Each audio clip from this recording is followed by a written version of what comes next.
Hello, everybody. Welcome back to Playoff Beards. Woo-hoo! Two rounds down, Ryan. 2 to go. Of course, only half. We're not even half the show we had before. Sadly, anybody left. And, am I going to cheer for anybody that's left? I am not. I will cheer for Ryan Christensen, Canada's greatest son, joining us here. Second greatest son. Well, I'm sure he's not talking about me. Anyways. He's here as long as his house doesn't get twisted like the Wizard of Oz. Ooh. Yeah, it's very we're under a tornado watch here, and it's dicey. Like, so if you see my wife and my daughter, my dog come flying down here, sure. Hopefully my internet will still be afloat, but if not, hey, I'm sorry. We'll see.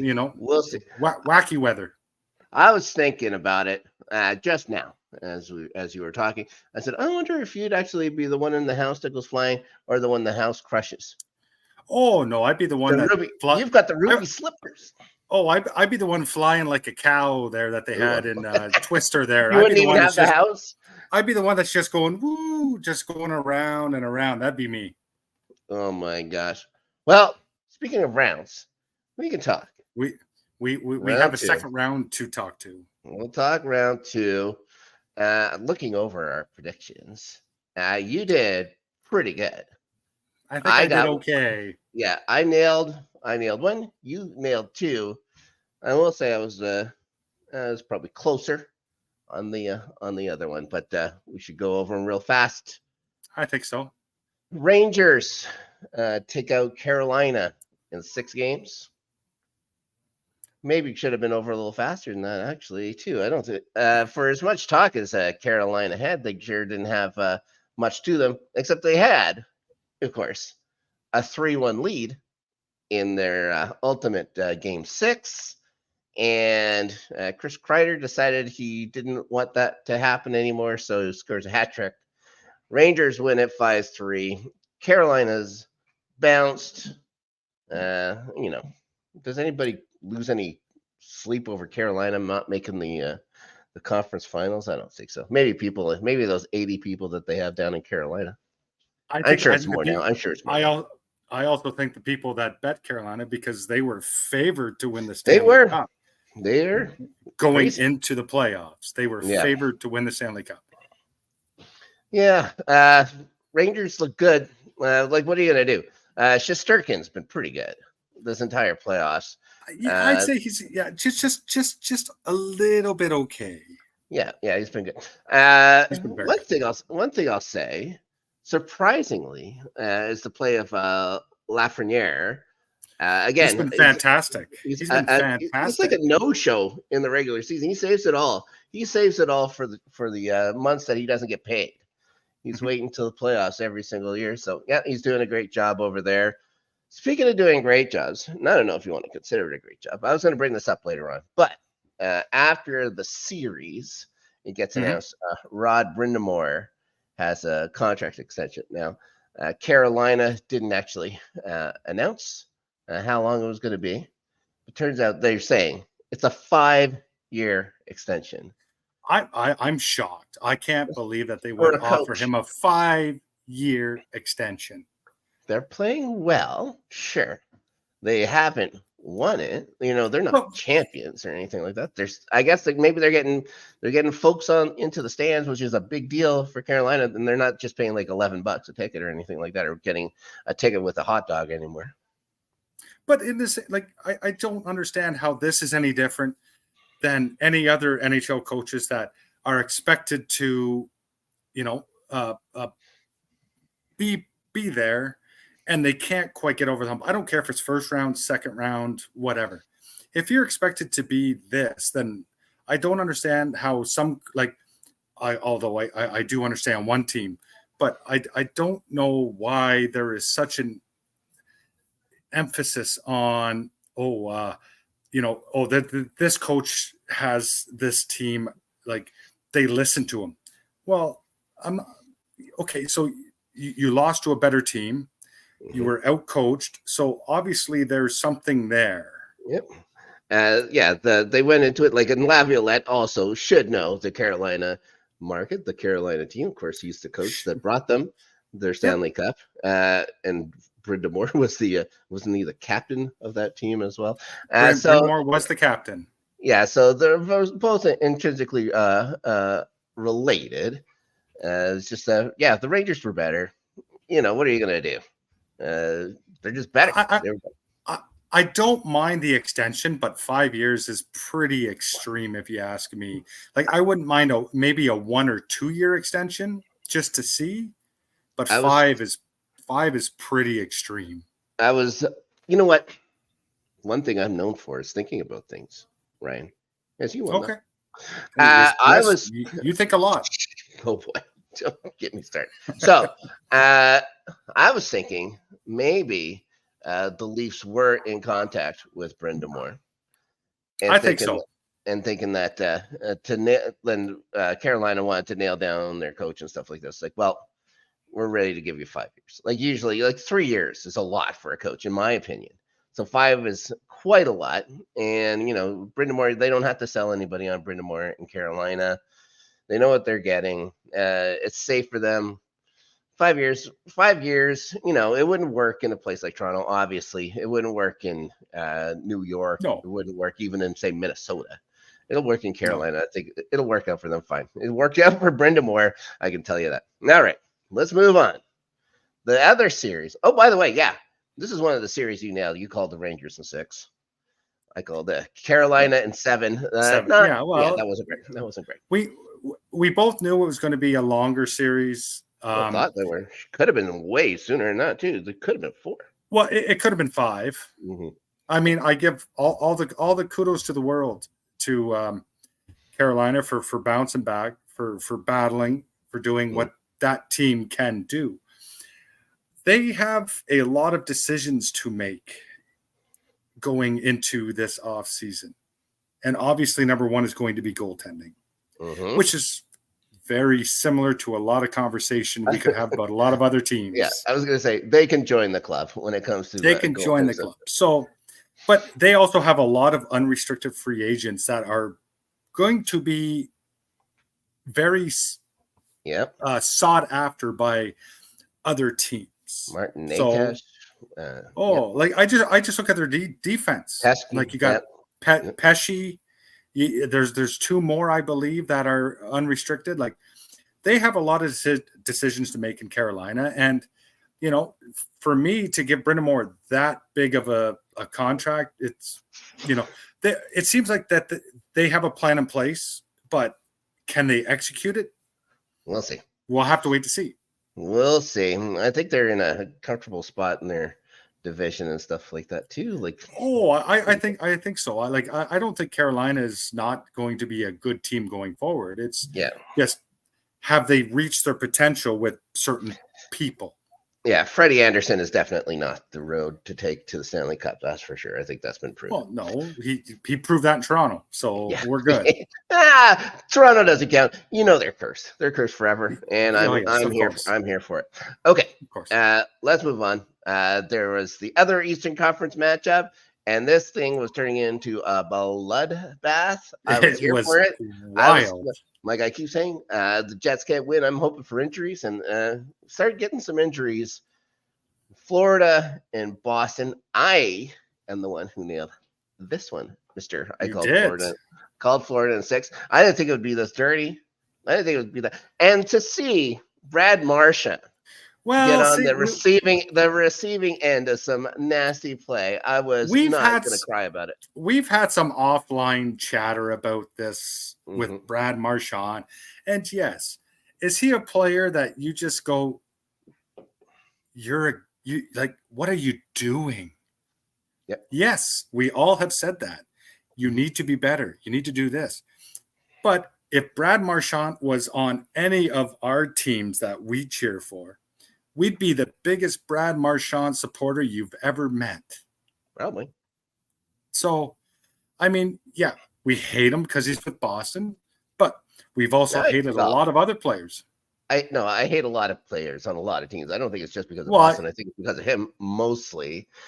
There's not too many players in this league that can say he's licked another man's face just to get a reaction. No. That's true. That's a good point. Yeah. Like I wouldn't, myself personally, I wouldn't lick another man in the face. I'm not gonna lie. Well, you haven't been. If you're not put in that position, you can't say never. Well, I played hockey before. I've been put in a lot of positions in hockey, and that was never one where my first instinct was to sit there and move my tongue out and lift my chin up. No, I was going to say you may have been wearing a cage. Maybe you were wearing the cage. Who knows? Anyways, you're right. A lot of time I was. Pasternak didn't have the best playoffs this year. They're missing two guys down the middle and stuff like that in Boston. Well, 100%. Whatever that's been hurt. Jeremy Swayman has proved himself as a number one goaltender in this NHL. Yeah, with this whole postseason. Yep. I don't think Boston is a bad team. Just they missed that leadership, which was Bergeron. Yep. That's my honest opinion. He was important. Now, they do have they have a huge trade chip in a goaltender. You're talking about teams need goaltenders and stuff like that. They got Ullmark waiting there to get traded, and he'll do fine on another team. They have to bring in the number one center, though. And I think that's going to be the difficulty in trading Ullmark is I don't know I know teams value Ullmark, but do they value a number one center? Yep. I don't know. Yep. That's tough. It's tough. You have to look at teams that are, that have the depth and stuff like that. And they're desperate for a goalie. There's a team out west. There's a team out west that we might talk about in a bit that has that depth down the center. We'll see. We'll talk about it when we get there. Just taking a look. Yeah. I was going to say Brady Tkachuk. I was going to say Kiefer Tkachuk. But so here's the thing. Here's the thing, though. We talked about Boston and length. We haven't talked about the greatness of the Florida Panthers. Yeah, that's what I was about to go into. Tkachuk. Okay. Tkachuk. I'm sorry for cutting you off. That's fine. Tkachuk. Oh, of course. This is your show too. Tkachuk, 14 points, only the 4 goals and stuff like that, but physical play. He's doing everything he can for this team right now. He's doing fine. Barkov has been playing well. All these guys, though, we're expecting to see more points of, but they've had a tougher road. We're going to talk again when we move over to the West. There's a team that has so many more points, but look who they played against. Verhaeghe's been playing well. Yeah. I love Sam Bennett. I love the way he's been playing. Reinhardt. Reinhardt is Florida is just a team that is built and knows their roles so well, which is a great kudos to one of your wonderful coaches that was in Winnipeg at a time, Mr. Paul Maurice. And Paul Maurice has them playing as a unit, positional. Don't go he trusts the players, but he also instills you have to play positional hockey, and they are reaping the benefits of that. And I will say, Paul Maurice is he's probably the greatest coach on the mic post game. He is fantastic to watch. Well, especially if you like 4-letter words, which I do. Because he doesn't sugarcoat anything. You know what? If you're going to bleep me, you bleep me, but I'm going to tell you what the word is. And that's fantastic. I do like how he also in that press conference alluded to the word and then full on blasted it out 1 second. Yeah, exactly. All right. So Florida is a team on a mission. And they're firing on all cylinders right now.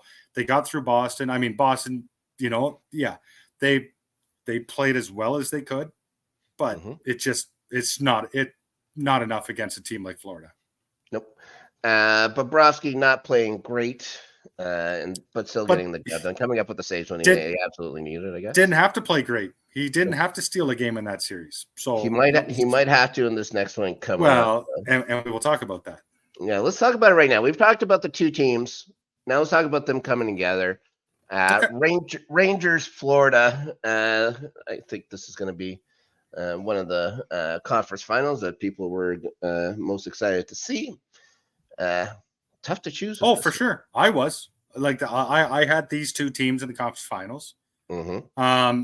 I believe it's going to be a rock, as Don Cherry would say, rock'em sock'em. For sure. Kind of round. I do give the physicality edge to Florida. 100%. I don't think you're going to see Rempe going out there doing what he does, because that would play right into Florida's hands if you're doing that as Laviolette coaching there. I do think it's going to come down to what goalie is going to play better. Is it going to be Bob or is it going to be Shesterkin? Because both of those goalies can steal games.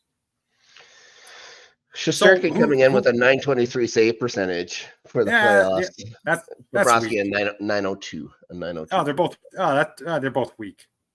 923 in the playoffs is pretty good. it's fantastic. I think like Rangers, of course, that smaller forward group, except for when it has guys like Rempe and stuff like that. But you're not depending on Rempe. There's smaller forwards. There's Zibanejad, for instance, the Panarin's and stuff. Yeah, so that's right. Zibanejad's been fine. Again, 14 points. He's up there with Tkachuk, Barkov, and that kind of range. Right. Vincent Trocheck with 14 points this year. 6 goals and 8 assists for Trocheck. Who did Trocheck play for before the Rangers? Yeah. The Florida Panthers. So he knows them a little bit. He knows the culture that they have brought. And so he has brought that to New York, which is great. I mean, some of his antics, whatever, it's fine. It's good. Too. He has a mouth on him too. I'm enjoying it. I'm liking watching him play. Celebrating in front of players, doing this, and that's great. That's gamesmanship, and that's being a rat the right way. That's being a rat the right way. I'm all for that. Yeah. No, well. See, you keep bringing up Marchand, because all we know is he licked somebody in the face, like that's what we're going down to. So great. That's not great. It's not great. Oh no, it's not great. Oh no. Yeah, and he'll also he also won't answer the bell, and he'll sucker punch people from behind. But that's it. That's all about Marchand. Did he get his retribution in the series against Florida when Sam Bennett kind of did the old cheap shot? Yeah, that's what I was saying, like in Discord or whatever. Possibly, he becomes the victim of a cheap shot, and it's like, nobody wept a single tear for him. No one. Karma's full circle. It'll come back to get you at some point. Yes. Okay. So, third round, Rangers, Panthers. Who do you got? Tough. I've stuck with. You want some other numbers? You want some other numbers? No. I don't need other numbers because they're pretty close, except for one area. Yeah, I would say probably. I think this series is going to come down to special teams. Mm-hmm. I believe the power play of the New York Rangers is going to be key in this series. Mm-hmm. If they can continue to do what they do and Florida gives them opportunities on the power play, I think the Rangers will capitalize on enough that will propel them to a 7 game, or I'm going to say New York and 7. 7-game series win. New York. Okay. I was going to say about the power play numbers. Florida is sitting at a 22% power play efficiency. The Rangers at 31%. So it's quite a bit. It'll come down to it's quite a bit. Like both teams, like penalty killing is very close, 89 and 86%. Like I said, I again, like it's going to come down to what team is more disciplined. Yep. Because we know both these teams they can, especially Florida, because they play that style more than the Rangers. Florida, Like, I don't know if they're going to get hit a little bit more with that sort of stuff, depending on the refereeing, because the refereeing, as we know, it's hit or miss. Yep. You never know. You never know about the refereeing. I would say the guy that does the most kind of dirty stuff for the Rangers is only going to play maybe 4 minutes a night, 5 minutes a night. But that's just going to be his job, is to try and cause something. He'll be out there when Kachuk's out there and do something. And if a fight is warranted, he will be the one out there. Yeah.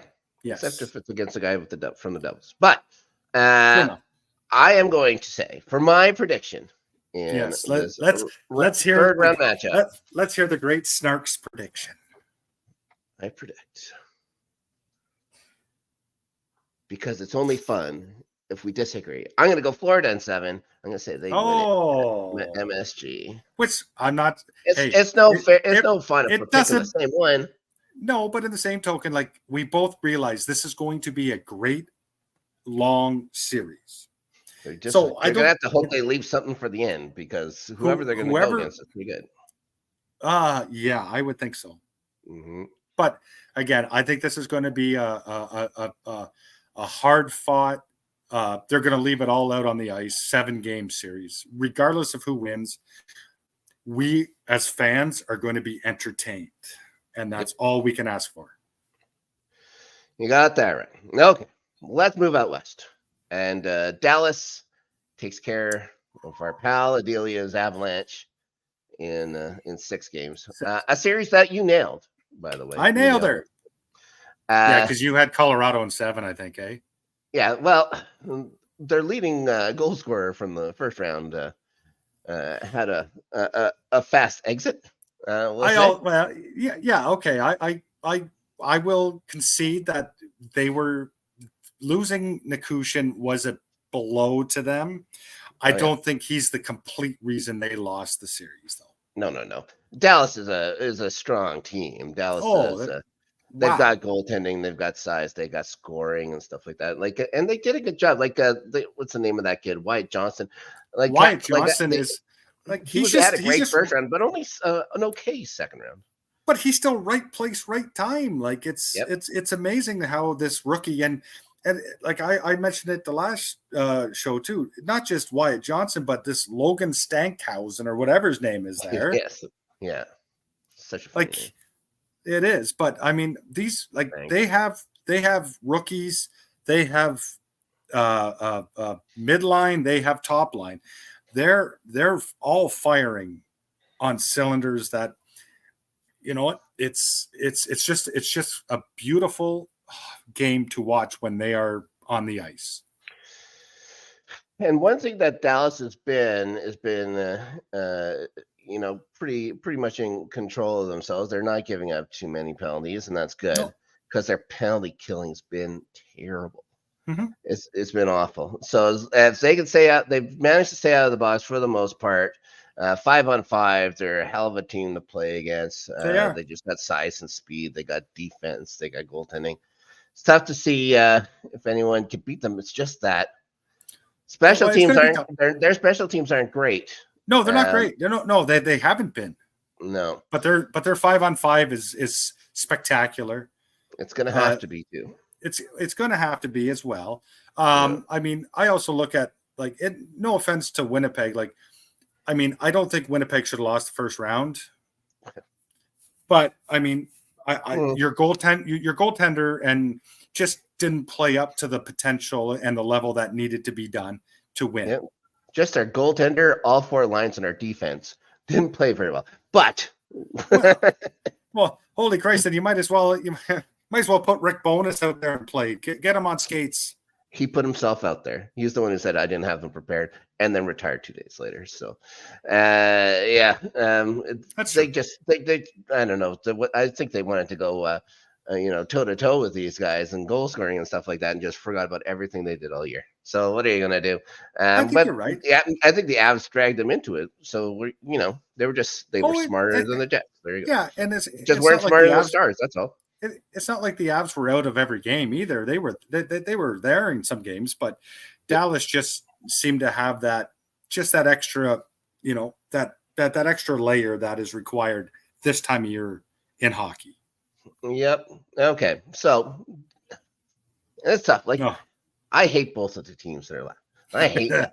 I hate them. Well, But we'll why? move on. All right.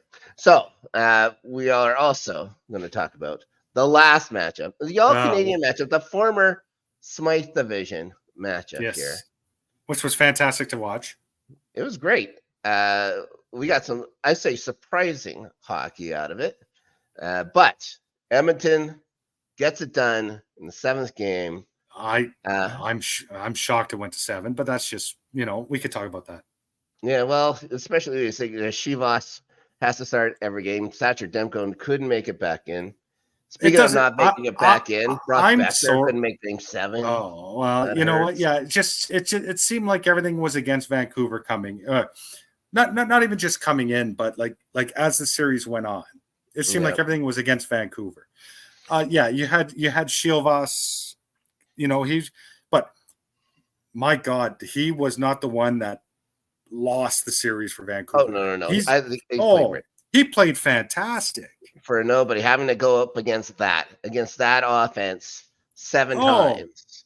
And realistically, he had them in mostly every game. Yep. Vancouver's biggest save for game 6, but yeah. Okay. Vancouver, well, even game 6, it doesn't matter because they scored a first period goal and they couldn't score again until the 3rd period of game 7. The biggest issue with Vancouver was their stars did not show up, minus JT Miller. Yep.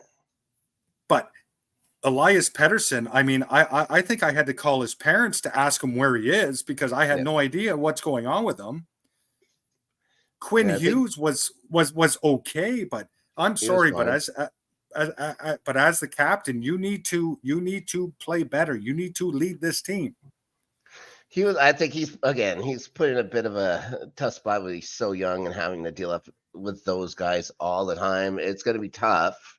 Still, to me, Pettersson, the Jets managed to shut these guys down when they were younger.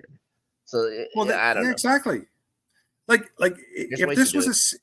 this was a series for Vancouver to win, this was the time because you're going up against Edmonton, which is they're a good team, but their goaltending is very, very sauce. Oh yeah. And you can't I'm sorry, but you cannot all of a sudden decide, we're going to do these 3rd period comebacks and think that's sustainable because that's not. You need to get on that team early and often. And Edmonton even pulled Skinner for Calvin Pickard the one game, and Calvin Pickard played great. He wasn't bad. He wasn't bad. And then they go back to Skinner for some reason. Oh well, he wins the series or whatever. But again, that 3rd period. Well, you have no choice to go. You have no choice to go back to Skinner because he's the goaltender that you have basically anointed as your next goaltender. So you have no choice. You have to go back to him.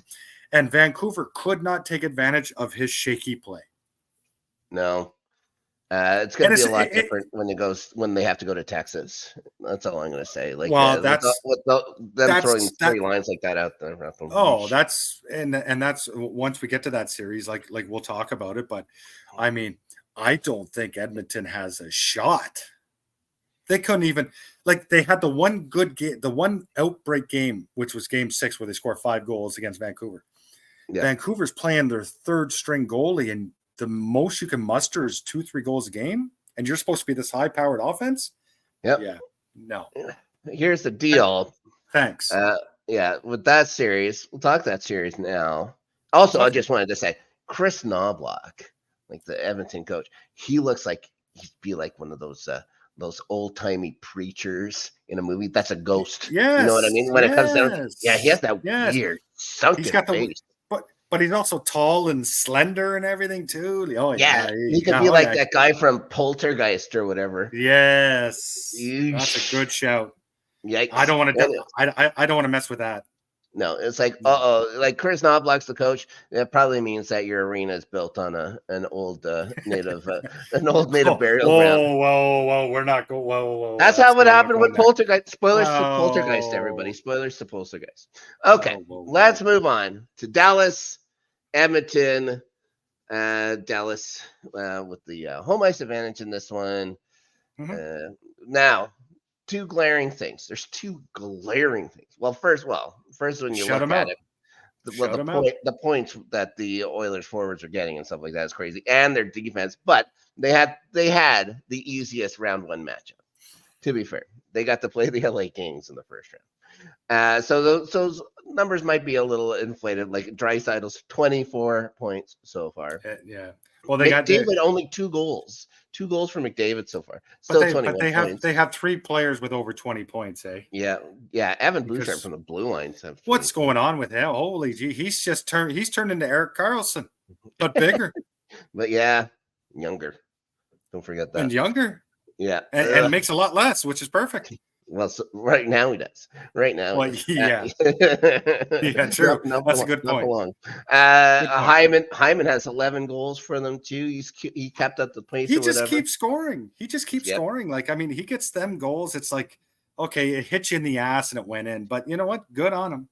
It's what McDavid needed. He needed someone to take the pressure off of goal scoring so he can set things up. And McDavid's look fine.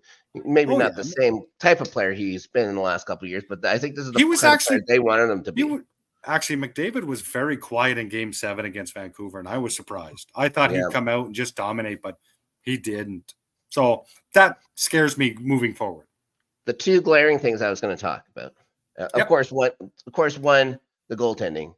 Well, no doubt. Ottinger with that 9-18. He had to play a tough Colorado team as well and looked really good doing it. Skinner's 8-8-1 doesn't cut it in the playoffs. But it doesn't cut it in the AHL. Like, come on now. Well, it got them in there. He wasn't great in the regular season either. Okay. But the special teams, it's nowhere close. Let's see. Let's look at the Stars' power play, 29%, respectable. Edmonton's power play, 37.5%. 37%. The Stars penalty killing, it's 69%. That's it? That's it. That's what I'm saying. They have to stay out of the box or they're cooked. The penalty killing for the Oilers, 91%, which I was shocked about how good they're doing on the. But again, in that first round, they had to play Los Angeles. So I think the number gets inflated a little bit. Well, again, like this series for Dallas, it's maintaining 5-on-5. 5-on-5, for sure. That's key. I mean, now I also look at and this is no slight to. It is a slight to Edmonton, actually. If you look at the first 2 rounds and you look at the teams that they played and you look at the goaltenders they played, I'm not going to say that they're, I don't think either one of them I would want as my number one goalie in Cam Talbot and Artur Silvas or Silvas or whatever his name is. Shivas, I don't know. No, I think it's Silvas. Yeah, strange. It's very it's like at least I can pronounce his first name, which is Arturs, because I remember Arturs Urbe. Sure. That's how I know his first name. But I mean, if I look at just what Edmonton has had to play against, not very high end. No. This is the first, and I'm not saying this will take away from their power play or anything, but who's your best?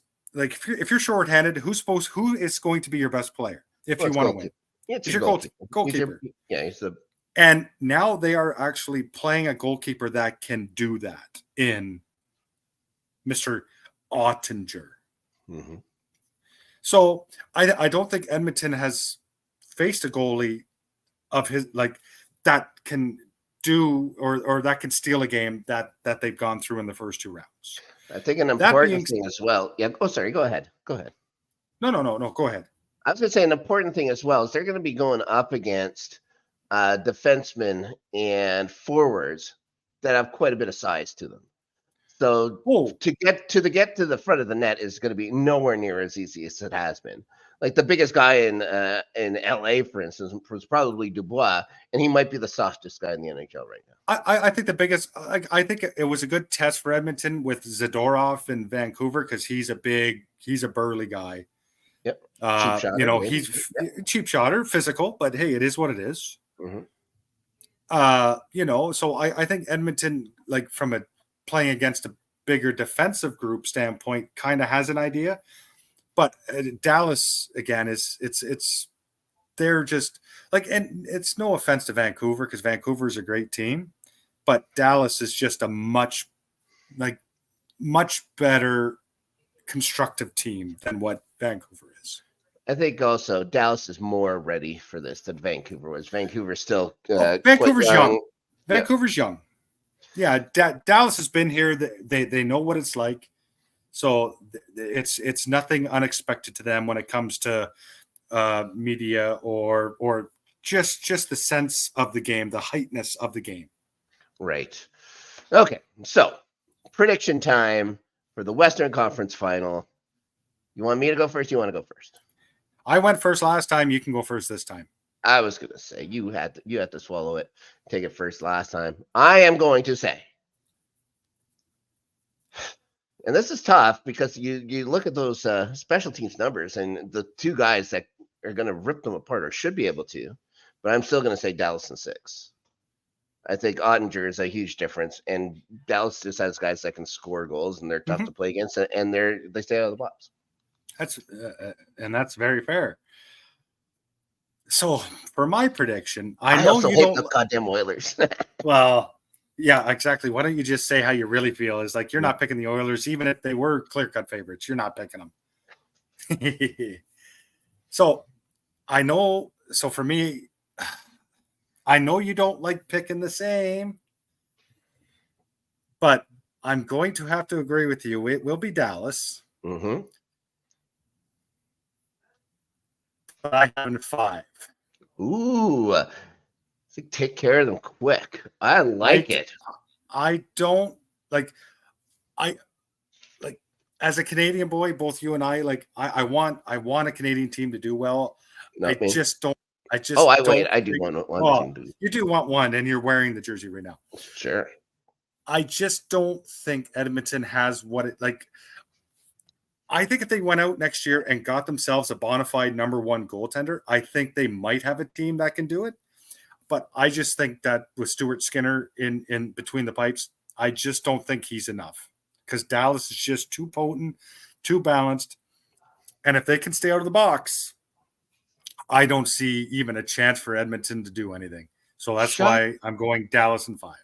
Shocking that they didn't try and pick up somebody with at least some experience and not just have Calvin Pickerton behind there. But whatever. Well, you pay your guys that much money, you have to get what you get. Well, and that's what some teams in the league are going through right now. Yep. I'm not gonna shed any tears for them. Okay. Predictions then. Let's talk about some quick news before we end the show here. Of course, I guess as we live in Canada. And we're now on day whatever this is 5 of the wall-to-wall coverage of Berube being hired as the new Leafs coach. I'm sure they're in the midst of making the crime action film about it. Maybe a musical will be made about this. But Berube in Toronto, didn't they already have Berube in Toronto? Like as a player? I'm just talking. They had Mike Babcock. That's the same kind of coach, isn't it? Somebody who isn't going to be tapping on their shoulder and say everything's going to be okay. They have they're going to have Berube's a tough guy. I think the only difference is Berube won't take somebody's phone. Yeah, I guess you're right. That's just. I think that might be the only difference. But you know what? Like I watched the press conference, and I mean, you know what? Berube was very serious. He wasn't in a joking mood. Like Shanahan brought up the fight that him and Berube had, blah, blah, blah. Berube never even cracked a smile. Which I think that sends a tone to Toronto. Like, hey, guess what? Like this is not just a walk in the park or this isn't your school trip where, the teacher tells you to do something and you're like, yeah, whatever. I think Berube is going to try. Now I'm going to use the word try to instill accountability and all that crap. Yeah. I don't know if the players in Toronto will buy into it or if they're going to find that he's too much of a hard ass. That's all I'm wondering. Like I That's wonder the if they're biggest. getting That's the biggest thing. PTSD.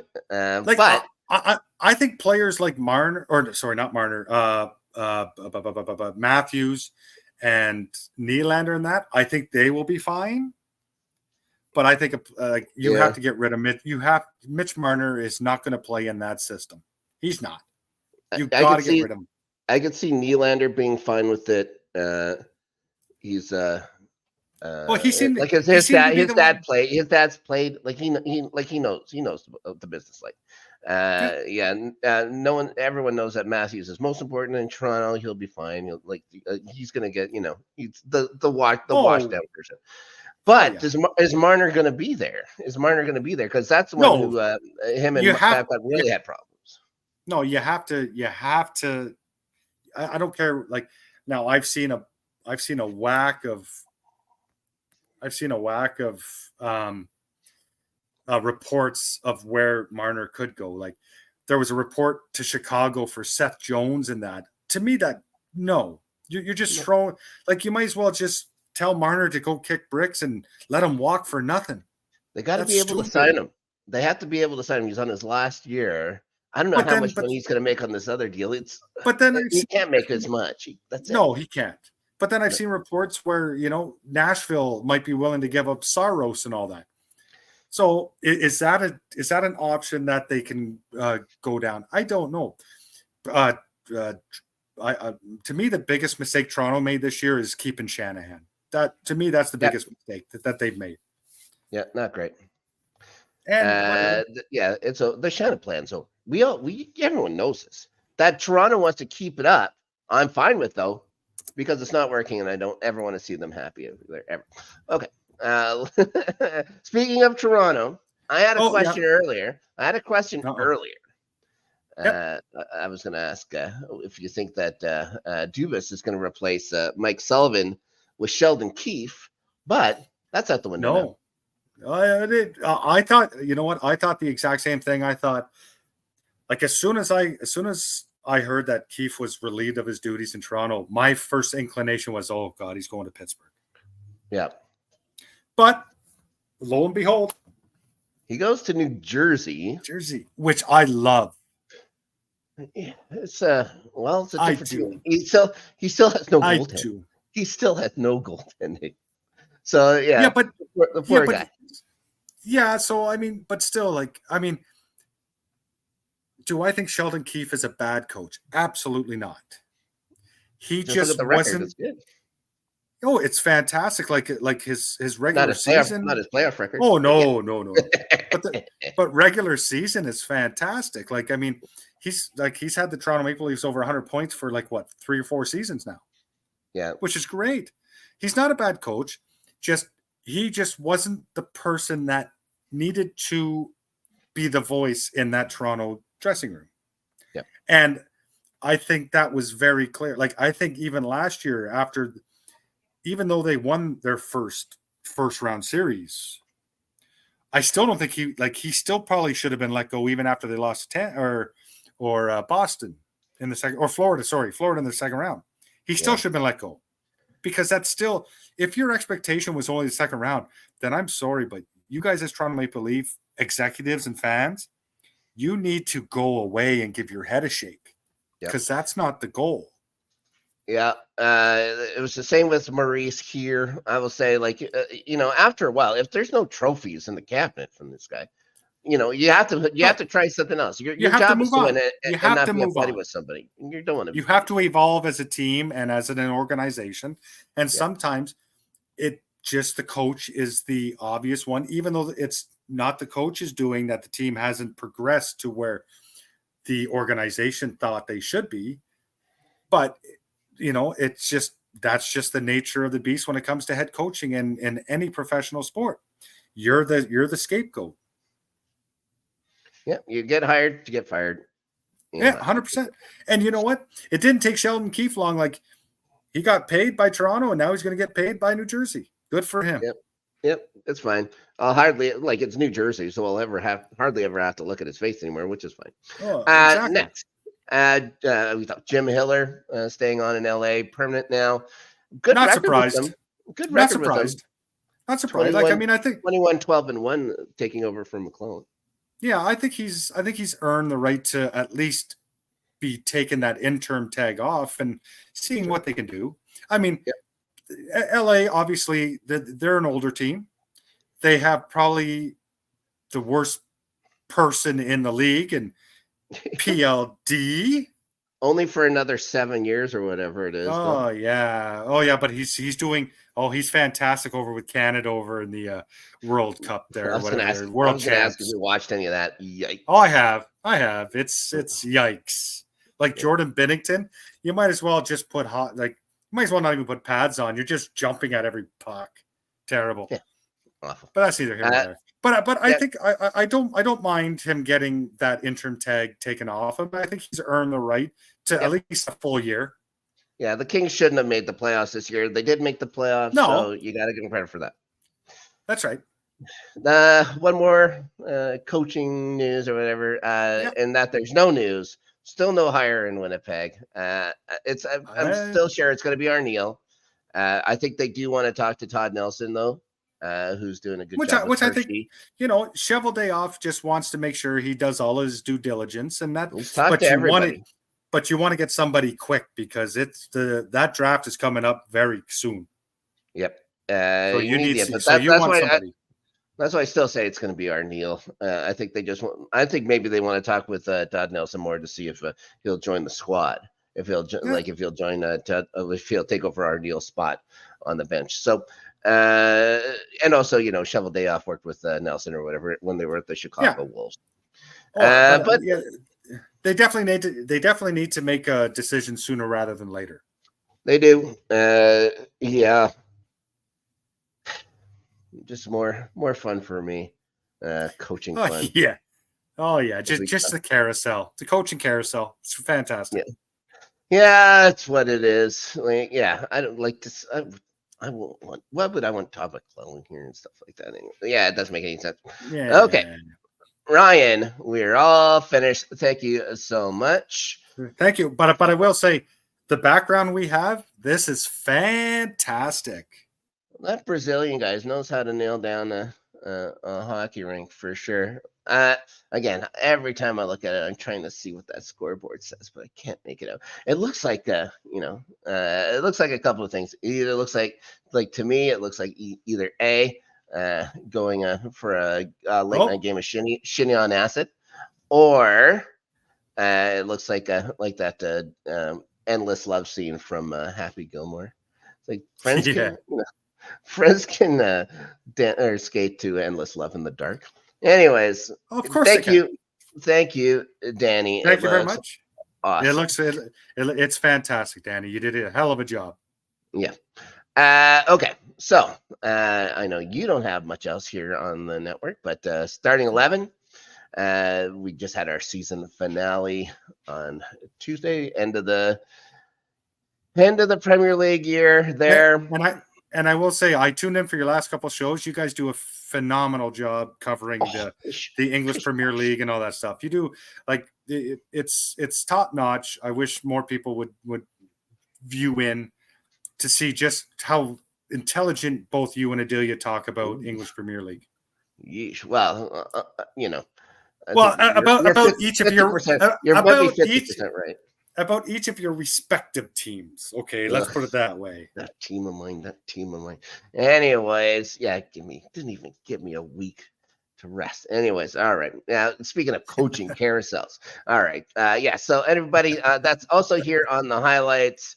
Starting 11 is not going to be back till August, but, it's always fun to go and look back at old episodes. If you're ever 100%. Wondering what happened week 17, in the last couple of years.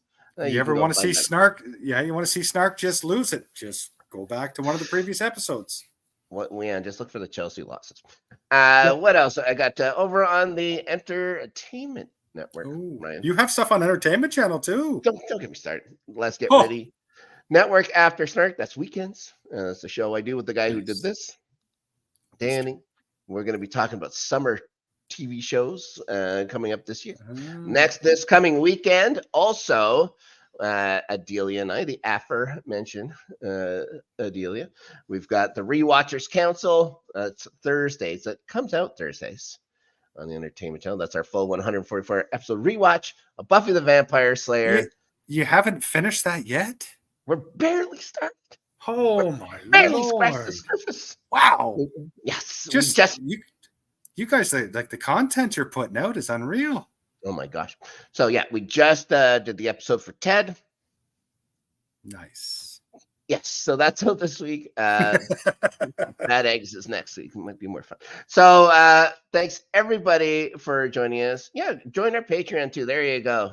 You can talk hockey with Ryan and I. You can see his crap takes on refereeing and stuff like that too. First one was about. Wow. Yeah. All right. Thanks, guys.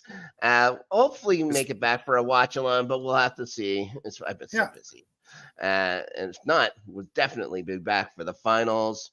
Guys, thank you so much. Thank you. It's been a pleasure. It's been a pleasure.